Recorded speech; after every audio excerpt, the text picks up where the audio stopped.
It was the first year I'd moved into this neighborhood, and from the moment I arrived, I could tell that the Christmas spirit here was like nothing I'd ever seen before. Every house had a display somewhere simple, with wreaths on the doors and a string of lights along the gutters, while others went all out, with entire yards covered in inflatable snowmen, reindeer, and giant blinking Santas. But there was one house on the block that was different. It was at the end of the street, tucked away behind a row of larger homes, and it stood out in a way that was hard to ignore. This house wasn't just covered in lights, it was swallowed by them. They covered every inch of the exterior, from the roof to the trees in the yard. The lights flickered in a way that almost seemed intentional, like they were trying to communicate something. And it wasn't just the lights that were unusual, it was the sheer amount of them. No one else on the block went this far. There were enough lights here to rival a small theme park. The family who lived there was new to the neighborhood too. I had seen them a couple of times, but they didn't seem the type to talk to anyone. They kept to themselves, always too busy decorating or doing something around the house. Their lawn was impeccably well kept, with not a blade of grass out of place, and their windows were always tightly shut. The curtains never moved, and the lights never went out. The first night I really noticed something was off was the night I decided to take a walk around the neighborhood. I figured I'd check out the decorations and maybe get to know the neighbors a little better. As I walked past the house at the end of the block, I noticed something strange. The lights on the house were flickering in a pattern. It was subtle at first, like it was just part of the display. But the longer I stared, the more it felt like the lights were communicating in some way, like Morse code. I shook my head.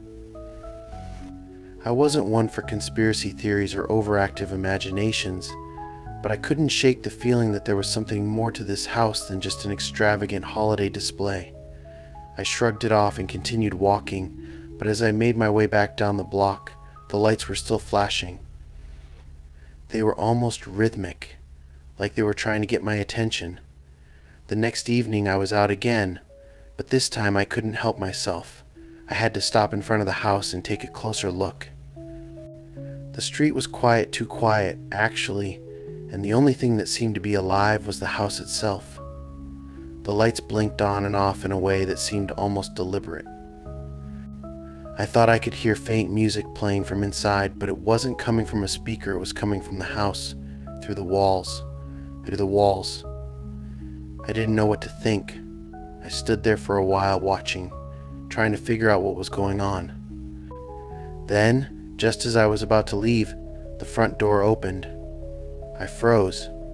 Out stepped the man who lived there. He was tall, with shaggy hair, and he had a distant, almost robotic look in his eyes.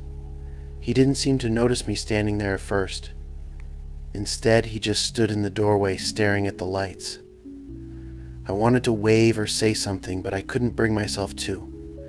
It was as if the whole scene was out of place, like the man wasn't even a part of the world around him. He just stood there, as still as the decorations. After a minute, he turned and walked back inside, the door shutting behind him with a soft click. But as I started walking away, I felt a strange compulsion to look back. That's when I saw it. For a split second, the lights on the house went completely dark. And in that brief moment of darkness, I saw something I couldn't explain. A figure standing in the window. It wasn't the man, I was sure of it. This figure had a different silhouette, one that was taller, more hunched over. It looked like it was peering out at me from behind the curtain. But before I could react, the lights flickered back on, and the figure was gone. That's when I started wondering if the house was hiding something.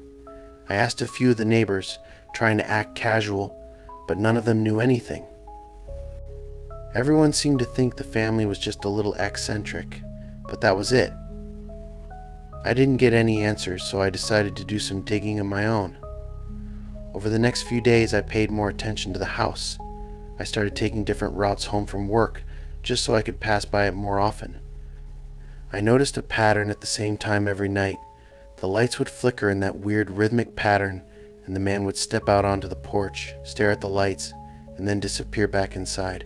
It was like clockwork. Then, one night, I made up my mind. I had to know what was going on.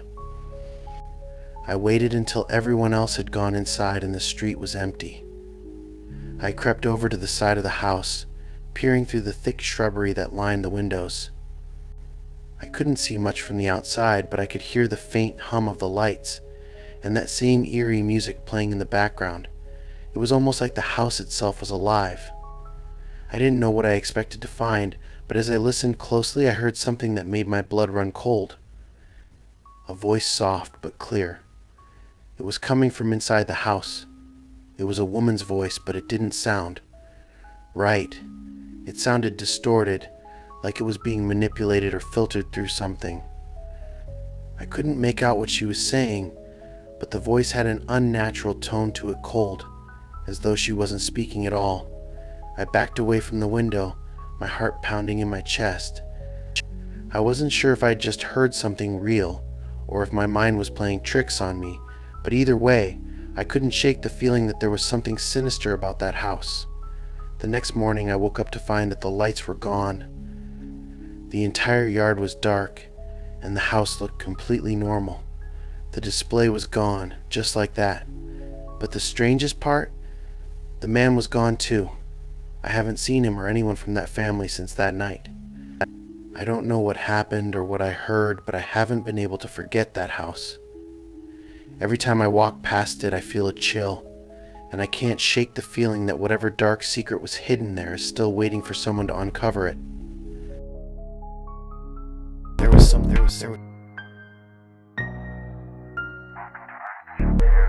It was December, and the air was crisp with the kind of chill that made your breath visible in little clouds. My family had just moved into a new home on the outskirts of town, and the neighbors had been kind enough to welcome us with a few holiday cookies and some local gossip. As a newcomer, I figured it would take a while to get used to the area, but one thing I wasn't prepared for was the oddity of our new neighborhood's Christmas tradition. Every house in our new neighborhood went all out when it came to their Christmas displays, but there was one house that went above and beyond. This particular house, the one directly across the street from ours, stood out because of the massive red garland that draped along the porch. Unlike other homes, which had your typical multicolored lights or festive wreaths, the garland at this house was a deep blood red. And it wasn't just any garland, this one had strange black accents running through it, almost like veins. At first, I thought it was just an over-the-top decoration, maybe a nod to the owner's eccentric taste. But as the days went on, I started noticing that the garland never quite looked the same. Sometimes it seemed fuller, other times thinner. And the black veins running through it seemed to shift, like they were growing or shrinking. It wasn't the kind of thing you'd notice right away, but if you stared at it long enough, you could see the subtle change. One evening, my curiosity got the best of me, so I decided to take a walk around the neighborhood to check out the decorations. It was just me in the cold night air, the kind of night where you can hear every step crunching against the snow. As I approached the house with the garland, I felt an uneasy feeling settle over me. Something about the house felt off. The lights flickered in a rhythmic pattern, and I could hear faint music playing from inside, but there was no one in sight. I felt like I was being watched, but when I turned around, there was no one there. I chalked it up to the chill and continued walking, but that feeling of being watched didn't go away. I went back to my house that evening, feeling a little uneasy, but I didn't think much of it at the time. After all, it was just Christmas decorations, right? I had no reason to be afraid. Over the next few days, though, things started getting stranger. The garland across the street seemed to get more pronounced, almost as if it were growing. And the music coming from inside the house? It never stopped. It was soft at first, like a distant carol, but over time it became louder, more distorted. There was a heaviness to it, like the kind of sound you'd hear at a funeral, slow, methodical, and eerily persistent. I had to know what was going on. I wasn't one to be easily spooked, but this was pushing it. So I decided to visit the house and ask the owners about the decorations. Maybe they had a good explanation for the strange garland and the incessant music. I figured they were probably just eccentric, and I'd have a good laugh about it. I went across the street one afternoon hoping to catch them at home. As I approached the door, I noticed the red garland was particularly intense that day. The veins had spread, almost as if they were alive, curling around the post like tendrils. The lights on the garland flickered erratically. I hesitated for a moment, but then I rang the doorbell. A woman answered the door. She was tall, with long black hair and pale skin. There was something strange about her. She didn't seem normal.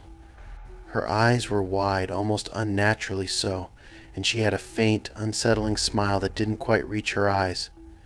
I introduced myself and asked if she was the one responsible for the beautiful holiday decorations across the street. Her smile widened, and she nodded. "Yes, that's us. We like to go all out." Her voice was smooth, but there was an odd, almost mechanical undertone to it. I thanked her and asked if she had any special reason for choosing such unusual decorations, especially the red garland. Her expression darkened for a moment, and I thought I saw a flicker of something else behind her eyes, but it passed quickly. She smiled again and said, "It's just our family's tradition. We've been doing it for years." I nodded, sensing that she didn't want to talk any more about it, and I decided to leave. As I walked back across the street, I couldn't shake the feeling that something was off about that woman in her house. It wasn't just the strange decorations or the eerie music, it was her. Something about her just didn't sit right with me. The next few days passed, and the lights on the house grew brighter. The red garland pulsed with an almost unnatural intensity, and the music seemed to follow me everywhere. Even when I was inside my own house, I could hear it faintly in the background. It became impossible to ignore, like a constant dull thrum. Then, one night, I heard something else. It was just past midnight, and I had been trying to fall asleep, but the music was so loud it kept me awake. That's when I heard a knock at the door. I got out of bed, confused, and walked to the front door. When I opened it, no one was there. But there on the porch was a small, intricately wrapped gift with a red ribbon. My heart raced, and I felt a shiver crawl up my spine. There was no note, no clue as to who had left it. Just the gift. I didn't touch it. Instead, I shut the door quickly and locked it. I felt like I was in a horror movie. Everything about the house across the street, the garland, and the music had turned into a twisted version of a holiday tradition. The next day, I decided to drive to the town hall to see if I could find out more about the house and its owners. I figured I'd get to the bottom of this, no matter how strange things seemed. The receptionist at the town hall was nice enough to look up the address, but when she checked, her expression immediately changed. She told me there was no listing for that address. It didn't show up in any of their records. That night, the house was gone. I mean, it wasn't physically gone, but everything that had once stood there, the lights, the garland, the music was gone. The street was dark, and the house was just empty. There were no signs of life, no decorations, nothing. I don't know what happened, but I haven't seen anyone at that house since. It's as though they were never there at all. Now, every year when Christmas comes around, I find myself looking across the street, half expecting to see the lights flickering in that same eerie pattern. But so far, the house has remained empty. I don't know what I stumbled upon in that house, whether it was a family tradition gone wrong or something darker at play, but I do know one thing: I won't ever forget the red garland or the strange music that haunted me for weeks. I'm just thankful I never opened that gift.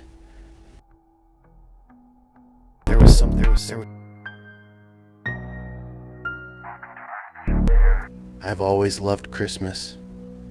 As a kid, it was my favorite time of year: bright lights, festive music, the smell of pine in the air, and of course the decorations. Growing up, my neighborhood was known for its annual holiday light competition. Each year, the residents of Elm Street went all out, trying to outdo one another in their Christmas displays.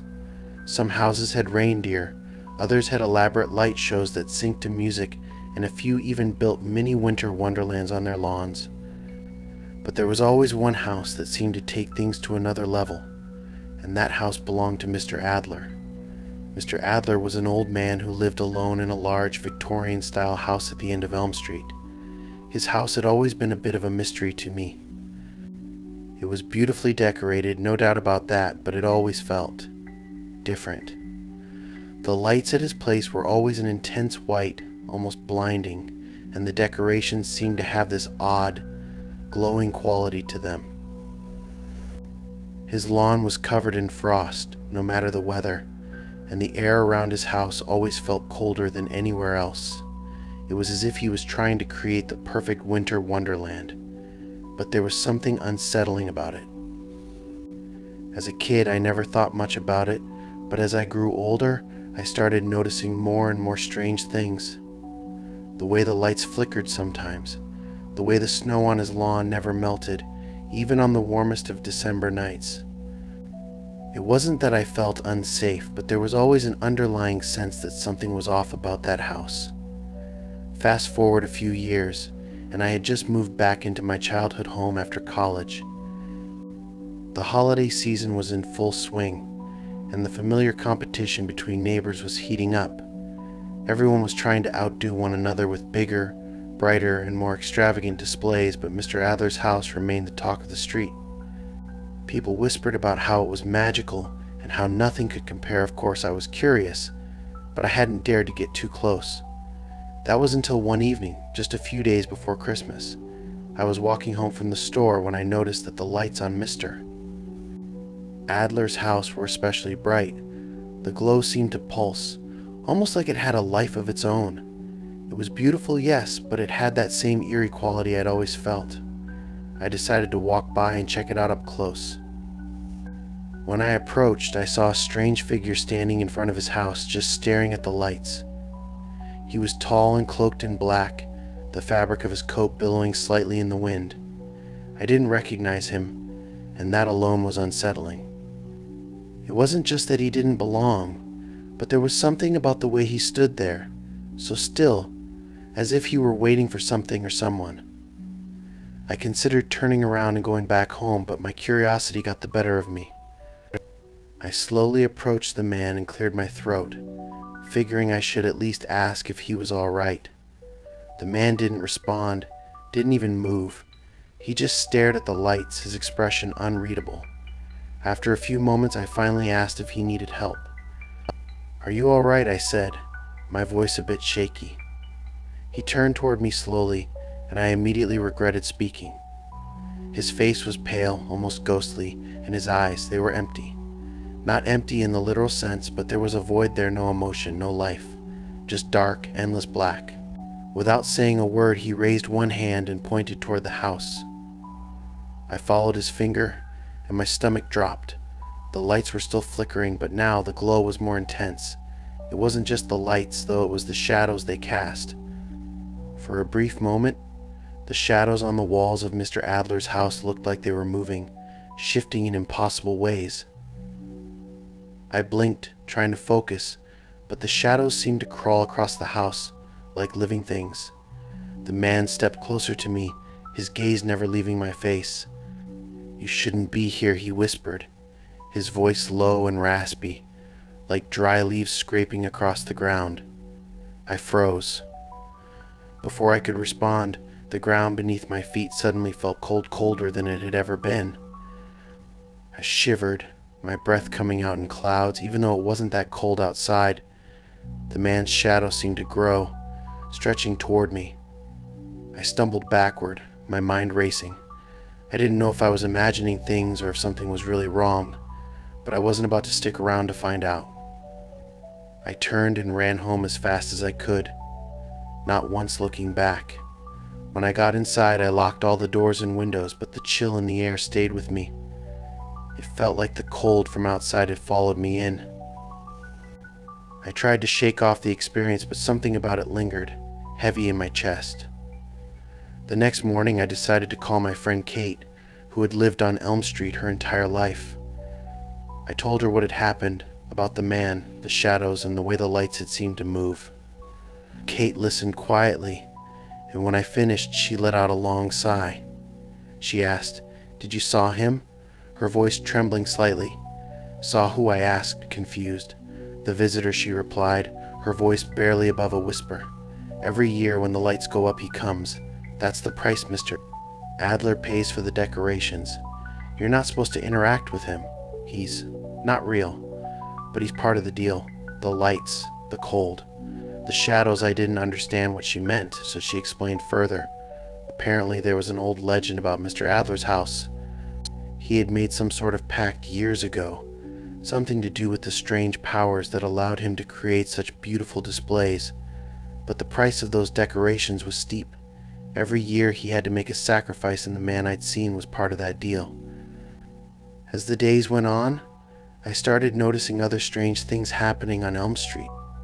People began avoiding Mr. Adler's house altogether, and I overheard several conversations about neighbors being too scared to even look in that direction. It was as though the house had become a dark magnet, pulling in only the bravest or most foolish. By Christmas Eve, Mr. Adler's lights were brighter than ever. The house was covered in them, shining like a beacon in the night, but I couldn't shake the feeling that something was terribly wrong. I stayed inside that night, refusing to look outside, and I kept the curtains drawn. I don't know what happened over there that night, but I don't want to know. The next morning, the house was gone. Not physically, just gone. The lights, the garland, the decorations, everything vanished overnight. There was no trace left, as though the house had never existed. Mr. Adler was nowhere to be found either, and as for the stranger, I never saw him again. I don't know what really happened on Elm Street that Christmas. Maybe it was all just a strange coincidence, or maybe something far darker was at play. But every year when Christmas comes around, I can't help but wonder, what price do people pay for the things they want most?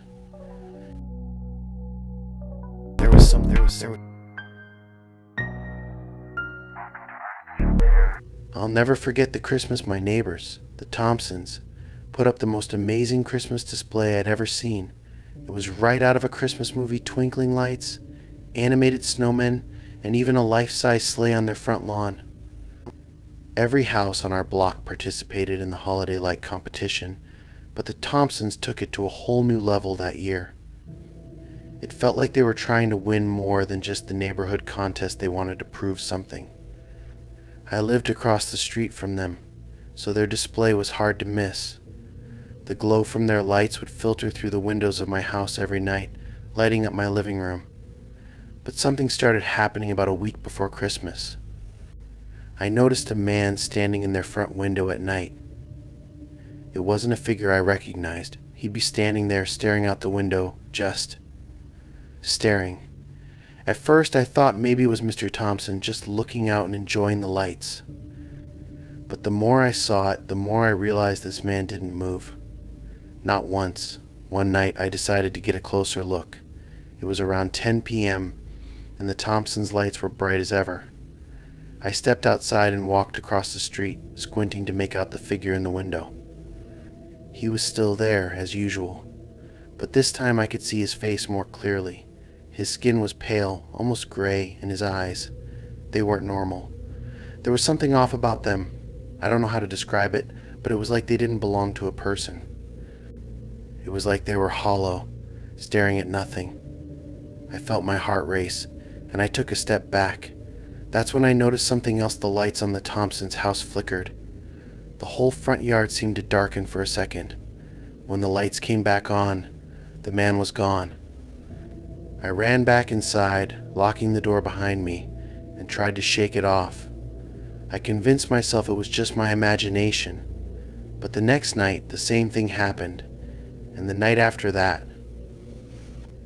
Every night leading up to Christmas, the man in the window appeared, standing completely still, staring at the lights. Finally, on Christmas Eve, I saw him again, but this time I noticed something even stranger. The Thompsons' house was dark, no lights on at all. But through the window, I could still see the man. He wasn't standing anymore. He was sitting in a chair, staring into space. And then I saw something move behind him. It was the faintest shadow, but it looked like it was growing. I've never seen the Thompsons again. Their house is still there, but no one's lived in it since. Every year, when Christmas lights go up again, I can't help but remember that man and wonder if he's still there waiting. There was some